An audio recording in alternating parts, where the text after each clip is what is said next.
And so it seems the sad, winding tale of Mad Catz has come to a close, as they have filed for Chapter 7 bankruptcy in the United States. As of March the 30th, the company has shut down and are beginning to sell off all of its assets, with all the proceeds going straight to the people who had the misfortune to lend Mad Catz money. Now, I just want to point out before I continue that there is a difference between Chapter 11 and Chapter 7 bankruptcy.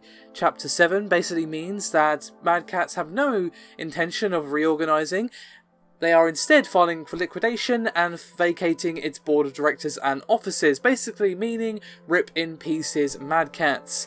Now, I have spoken before, of course, on the story of Mad Catz and how the poor sales of Rock Band 4 were really hitting the company hard.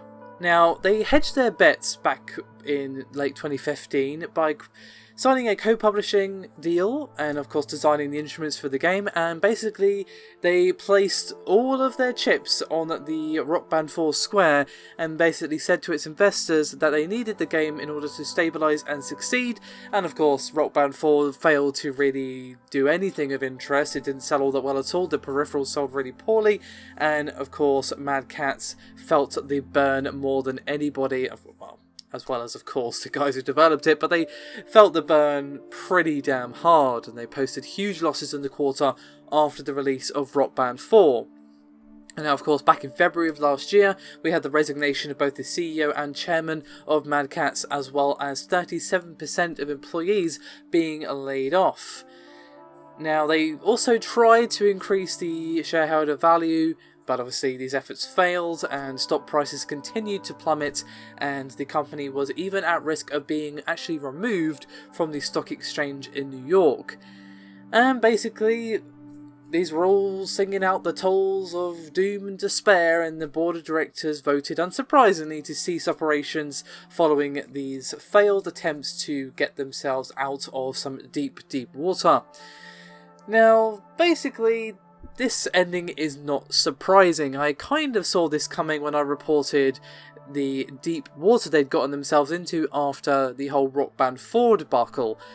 Instead, they hedged their bets on the game being successful, signed a massive deal, designed all the instruments, as I said, but obviously that cost them a bunch of money, and when the game failed to do well, obviously that means the peripherals aren't selling well, and it really just hurt them badly. But to be honest, it probably just sped up the process that was already happening. It probably didn't cause it to happen, because obviously the reason they took that deal and placed so much of their hopes on that deal is because they were already in a bad situation.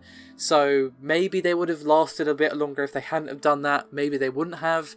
But to be honest, in some cases it's better to rip off the band-aid all at once than just be pulling it off one hair at a time as you go down the slow, dreary decline towards bankruptcy. But even though this end for Mad Catz is not surprising, it doesn't mean it isn't tinged with a little sadness.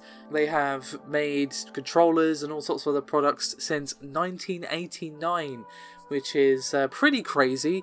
I was 3 when they started doing their thing, so that should give you an idea of just how long this company have been around. And despite their decline over the last few years, they do very much have a storied history. They are probably best known for their fight sticks, and some would argue that they do make some very nice fight sticks. Otherwise, the rest of the stuff they made, a bit questionable in a lot of people's eyes. But when it comes to fight sticks and reinventing and maintaining the gold standard for arcade sticks, they were definitely at the forefront.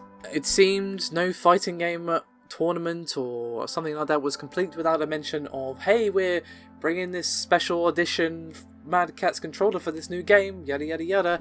So it is definitely going to be the end of an era, and while of course the industry will recover from their absence, I think their absence is definitely going to be felt, especially since they have been around for so very long. So unfortunately, that is the end for Mad Catz. I doubt we'll ever see them again. This is them selling off as much as they can to pay back the debts that they owe, and this is probably it, to be honest. I would be shocked, very, very shocked, if they ever even slightly made a return. Hopefully all the people who still worked there can bounce back as much as they can from this. Obviously it's a sad time for everybody involved, but hopefully they can find new positions, and obviously the industry will be fine, but it still doesn't mean that we aren't losing a piece of history, given that they've been around for quite a long time. Almost as long as I've been alive, which is kind of weird to say, to be honest. So, rip Mad Catz, I suppose. We will definitely miss you, but obviously my thoughts really go out to all the employees, or ex-employees I really should say. Hopefully they can land on their feet and find someplace new to call home. Thank you very much for watching. I'll see you next time.